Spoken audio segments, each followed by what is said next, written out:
She was the 8th of 10 children, 9 girls and 1 boy. She graduated from Pennsylvania Industrial School and Presbyterian Industrial School. She received a Bachelor's of Science degree from Bluefield State College in 1933. Mrs. Thorpe joined the faculty of John M. Langston, then known as Westmoreland High School, where she taught English. After teaching over 33 years, she retired in 1966. Get this. She's a member of Alpha Kappa Alpha Sorority Incorporated for over 75 years. Get this. She was born the same year that Alpha Kappa Alpha Sorority was founded. Have you figured out the numbers yet? I want to introduce a song and present to others Mrs. Avicia Hooper Thorpe. Everybody please rise and give her a standing ovation.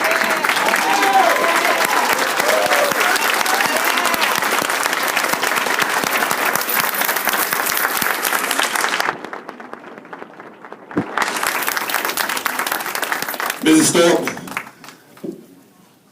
we want to present something to you.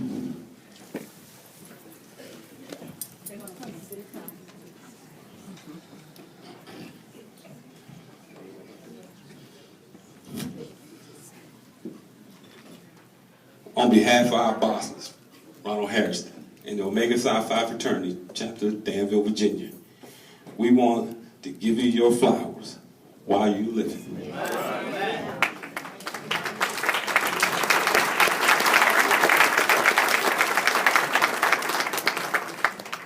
We also have a plaque to give you also, given to Mrs.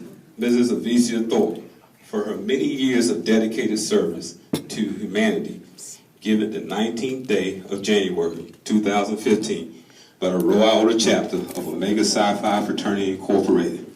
Mrs. Thorpe, we want to let you know that you got a lot of love here, and we love you. I'm so deeply honored to get to know you personally. And my visit at the Stratford to visit you was so pleasant. I told my wife that I think you got a crush on me. She told me I couldn't go back. But we want to let you know, on behalf of Omega Psi Phi Fraternity, thank you so much. Would you like to have something to say? I just want to say, I just want to say that, well, words can't express.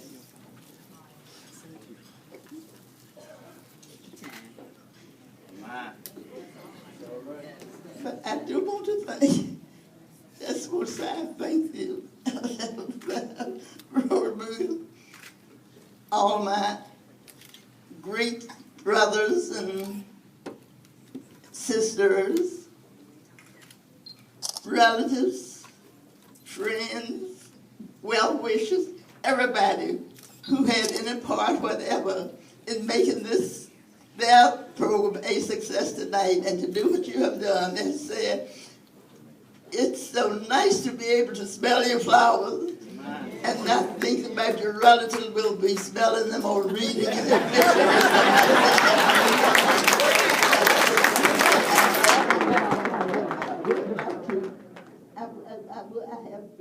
I have written some poetry. I intended to get the book printed so the program could be, but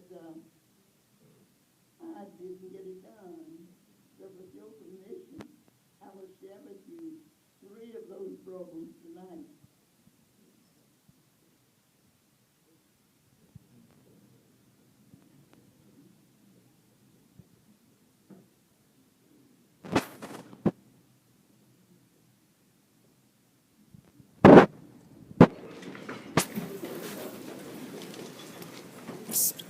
You may not know that the Ivy leaf is a symbol of the Alpha Kappa Alpha Sorority. And this is a poem that was turned into our magazine in 1963. The Ivy. Oh, the beautiful ivy, living on for A. What could be more appropriate as a symbol for AKA? As the tendrils rush their way, as the timbrels push their way upward, as the leaves lift themselves to the sky, they call to mind certain principles that we should strive to live by. Such ideals and aspirations as we all would know, and that great tenacity that once given a hold never lets go. The green leaves never fade, but remain a symbol of strength. As its arms reach ever upward, adding length unto length, adorning whatever it touches, hiding scars of battle and ravages of time. Among the beauties of nature, it is the plant sublime. It symbolizes perseverance, constancy, strength, and grace, all qualities that are good, and these are all embodied in the AKA.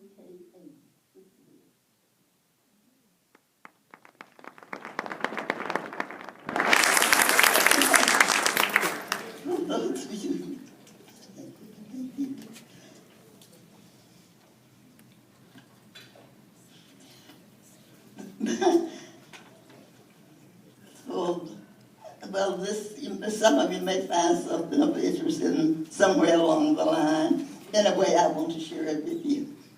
My first 100 years, April 16, 1908 to April 16, 2008. 100 years ago, in the year 1908, for Reverend Reuben and Mrs. Priscilla Hooper, April 16th became a memorable date. The 10th daughter, entered the scene with this husband and wife to make my debut on the stage of life. My mother's friend, Mrs. Nanny Wilmer, sponsored me in a baby contest at St. Paul AME. Approximately 100 years later, I still have the prize that was awarded to me. When I was 5 years old, my father took me to Prospect Baptist Church, my first speech to say. I gave the welcome address on the program for Children's Day. At the age of 6, I walked the railroad from Schoolfield to Lovetown to a one-room school. To attend Schoolfield School, several blocks from my home, was for Negroes against the rule. My father died when I was very young, but my mother lived to see 10 of us grown. My mother was quiet, kind, caring, peaceful, and true. She taught us to treat others as you want them to treat you.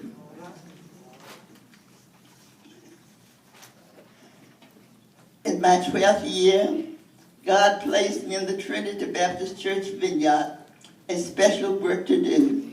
During the past 88 years, I became Superintendent Emeritus, First Lady of the Church, and Mother of the Church, too.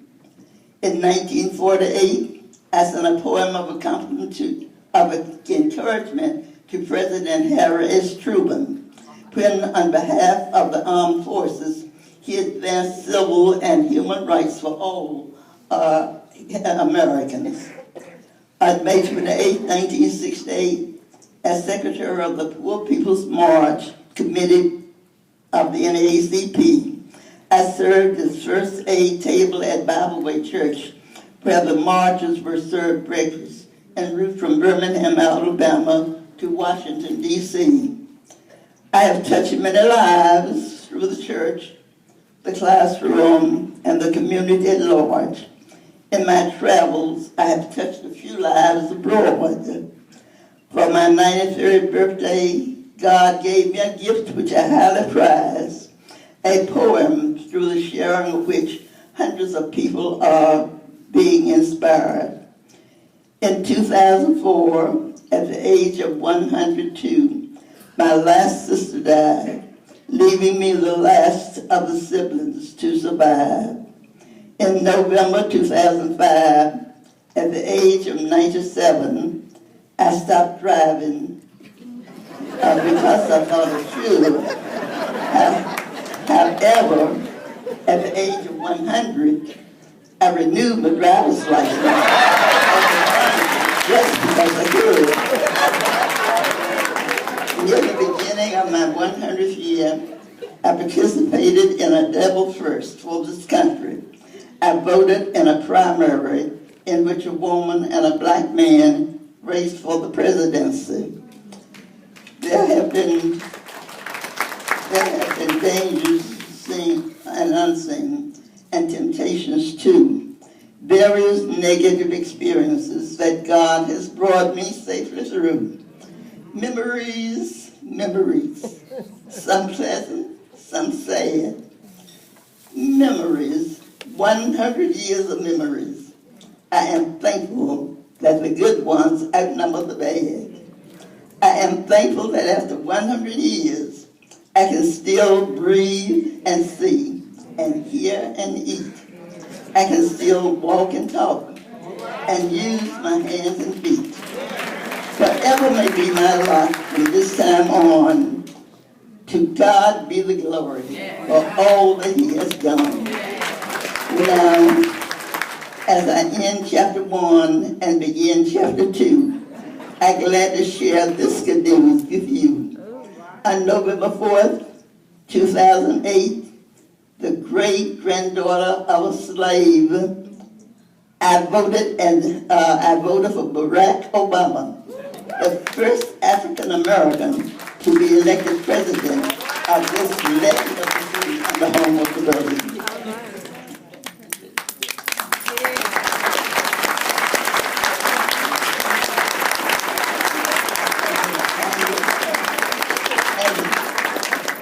One more, the one that I consider my birthday gift. I don't know, I'd written a number of poems, but many of them were just pertaining to I'd write and give them to them. But I wrote this poem, and as I gave it out, I received so many people, positive remarks.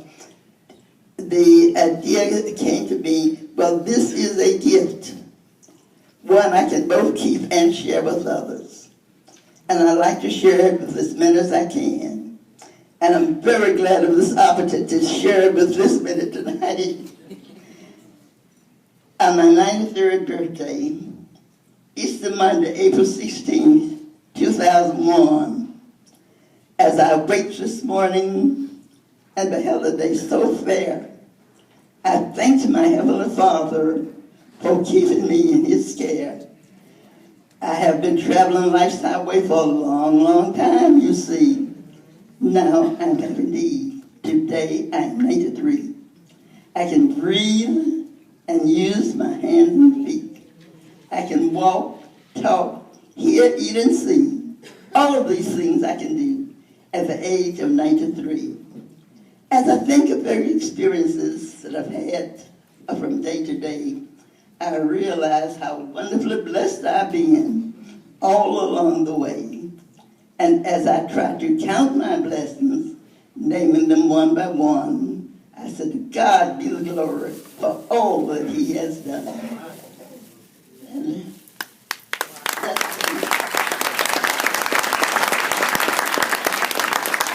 yet 13 years later, at the age of 106, I can still do all of those things, but walking. I'm told that I broke this leg, so I don't walk there. And I do some of these other things as well. But I still can do them. And I just say, God has been so wonderfully good to me. He has just blessed me. And I just like to share this information anytime I get a chance. Thank you for everything.